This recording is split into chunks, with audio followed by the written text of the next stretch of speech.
She stood alone in a formation of elite SEAL operators, the only woman in a sea of hardened warriors. The Admiral approached with a smirk that promised humiliation. "Tell us your call sign," he demanded loudly, knowing she hadn't been assigned one, his final public move to prove she didn't belong. Laughter rippled through the ranks as all eyes turned to witness her shame. But when she answered with 2 words, "Iron Widow," the Admiral's face drained of color. His ceremonial glass shattered on the floor as he staggered backward. In an instant, the room transformed from mockery to stunned silence. The woman they had dismissed for months was the ghost operator, whose name was spoken only in whispers. From which city in the world are you watching this video today? If you value stories of underestimated heroes finally receiving their due recognition, we invite you to subscribe and join our community. The morning sun cast long shadows across the immaculate training grounds of Naval Special Warfare Center in Coronado. 20 operators stood in perfect formation, their postures identical except for subtle differences that only the most trained eye could detect. Lieutenant Commander Arwen Blackwood occupied the end position, her stance a fraction more precise than those around her. Admiral Victor Hargrove moved slowly down the line, his weathered face revealing nothing as he inspected each operator with the scrutiny that had made him a legend in special warfare circles. At 62, he carried his compact frame with the same efficiency that had defined his 30-year career as a SEAL. 3 rows of ribbons adorned his chest, each representing classified operations, spanning 4 continents and 3 decades. When he reached Arwen, he paused a beat longer than necessary. His steel-gray eyes searched for any imperfection in her appearance, any justification for the criticism he clearly wished to deliver. "Lieutenant Commander Blackwood," he said, his voice carrying across the silent formation. "Your cover is precisely 1 centimeter off regulation alignment." Though her cover was perfectly positioned, exactly as regulation demanded, Arwen's expression remained neutral. "Yes, sir. I'll correct it immediately, sir." A smirk flickered across the face of Lieutenant Orion Thade, the square-jawed team leader, positioned 3 spots down from Arwen. The micro-expression conveyed what everyone knew, but none officially acknowledged. Admiral Hargrove had made it his personal mission to ensure the Pentagon's pilot program integrating women into SEAL teams failed. And Lieutenant Commander Blackwood was his primary target. Commander Zephyr Coltrane, the training officer overseeing this advanced combat leadership program, maintained his professional demeanor despite the obvious tension. At 42, with 17 years in special operations, Coltrane had seen the changing tides of military culture and adapted accordingly. He harbored his own doubts about female operators in certain combat scenarios, but he kept these concerns separate from his duty to provide equal training to all qualified candidates.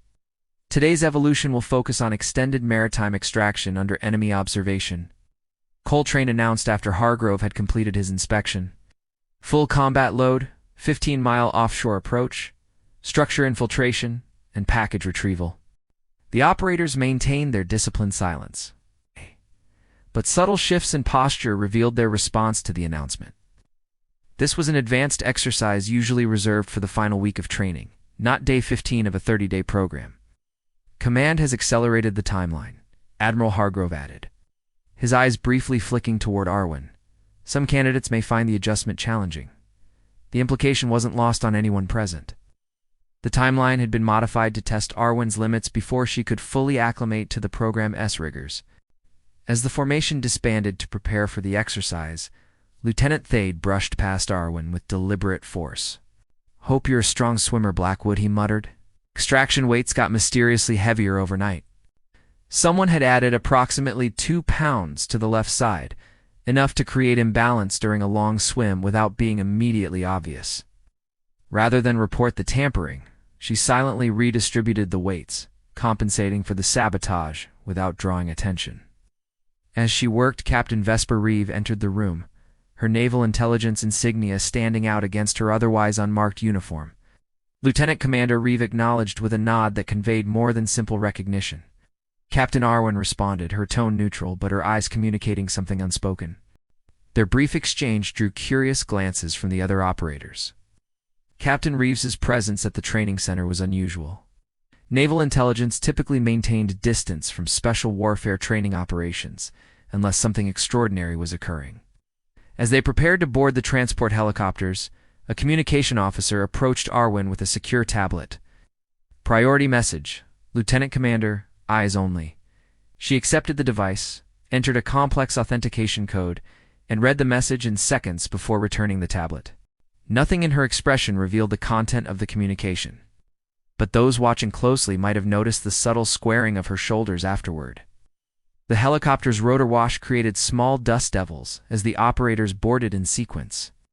When the aircraft lifted off, Arwen's eyes tracked its ascent vector with unusual precision, automatically calculating wind speed and direction in a manner that spoke of experience beyond standard naval aviation familiarity. Commander Coltrane, seated opposite her, noticed this subtle tell.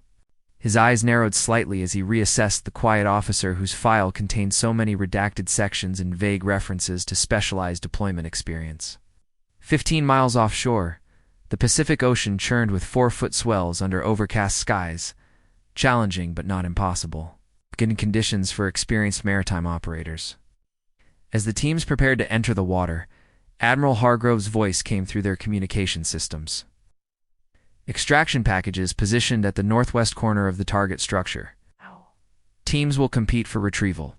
First team to secure package and return receives priority. Selection for next month's classified deployment. The announcement changed the exercise dynamics instantly. What had been designed as a collaborative training evolution was now a competition, one that would incentivize the other operators to ensure Arwen's team failed. Lieutenant Thade's team entered the water first, disappearing beneath the surface with practiced efficiency. Arwen's 4-person team followed 30 seconds later, with Arwen taking point position despite not being the designated team leader. Beneath the waves, the operators moved with the eerie coordination of those who had made the ocean their domain. Through the green-tinted water, Arwen led her team with hand signals that were subtly different from standard SEAL protocol, more efficient, more precise, drawing from a lexicon that seemed expanded beyond traditional training. Lieutenant Estras Kelween, the junior member of her team, noticed the difference immediately. He'd graduated Bud-S training just 8 months earlier, but even with his limited experience, he recognized that Arwen's underwater communication style reflected techniques he'd only heard rumors about. Techniques supposedly developed for deep cover operations and denied maritime territories. When they reached the target structure, a decommissioned oil platform used for training exercises, Arwen paused at the submerged entrance. Her team expected her to follow standard protocol: surface reconnaissance, team positioning, synchronized entry. Instead, she made a single hand gesture none of them recognized before disappearing into the structure alone, leaving her confused team to either follow or abandon their point operator. Inside the platform's flooded lower level, the exercise suddenly felt anything but routine. Visibility dropped to less than 5 feet, and the structure's metal groaned under pressure changes from the rising tide. Training sensors on the walls simulated enemy detection systems programmed to respond to standard SEAL approach vectors and evasion techniques. Arwen moved through the space like a ghost, her path seemingly random to her teammates, but systematically avoiding every sensor trigger point. It wasn't luck. It was intimate familiarity with systems her colleagues had never encountered in training. When they reached the package, a weighted case containing classified materials, Lieutenant Thade's team was already there, having approached from the opposite direction. Thade himself had hands on the package, a victorious grin visible even through his rebreather. What happened next occurred so quickly that later accounts from team members would contradict each other. Arwen executed a maneuver that momentarily disrupted visibility, created a tactical advantage through deliberate current manipulation, and somehow, without direct confrontation, resulted in her team securing the package, while Thade's team found themselves responding to a perceived secondary threat that didn't actually exist. Time differential was minimal, he noted, dismissing Arwen's team's clear victory. Unconventional tactics suggest poor adherence to established protocols. The mission parameters prioritize successful extraction over methodology. Admiral Arwen responded, her tone respectful, but unflinching. The Admiral's eyes narrowed. Protocols exist for a reason, Lieutenant Commander. Creative interpretation of rules might work in training scenarios, but real combat operations require disciplined execution of established tactics. A flicker of something, perhaps irony. Perhaps challenge crossed Arwen's face before her features returned to their usual composed neutrality.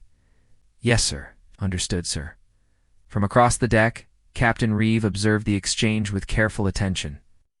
When her eyes met Arwen's, A silent communication passed between them, one that carried years of shared understanding. That evening, as the operators gathered in the Advanced Training Center's briefing room, Commander Coltrane announced the week's culmination ceremony. As is tradition for this program, each operator who successfully completes advanced combat leadership training receives their official call sign during the final ceremony. These call signs reflect the qualities and achievements that define you as special warfare. Operators. Lieutenant Thade glanced meaningfully at Arwen. Some traditions are earned, not given, he said, just loudly enough for those nearby to hear. Admiral Hargrove will personally present each operator with their call sign, Coltrane continued. The ceremony includes representatives from SOCOM, Naval Special Warfare Command, and several partner forces. It's a significant milestone in your careers. After the briefing, as operators dispersed to their quarters, Captain Reeve intercepted Arwen in a secluded corridor. The Admiral has made his position clear, Reeve said quietly, her voice barely above a whisper. Has he compromised the operation? Arwen asked, her own voice equally low. No, he's behaving exactly as expected, Reeve replied. The final assessment comes at the ceremony. All parameters remain unchanged. As they parted ways, neither woman noticed Lieutenant Kelween standing in the shadows of an adjacent hallway, his expression troubled by the cryptic exchange he'd just overheard. The following days brought a series of increasingly demanding training evolutions, each seemingly designed to isolate or disadvantage Arwen. Yet through each challenge, she maintained a level of performance that was precisely calibrated, never failing, but never demonstrating capabilities that might draw undue attention. During a tactical planning exercise, Lieutenant Thade deliberately excluded her from key strategy discussions, then criticized her contribution as insufficient during the formal debrief. Admiral Hargrove, observing the session, nodded approvingly at Thade's assessment.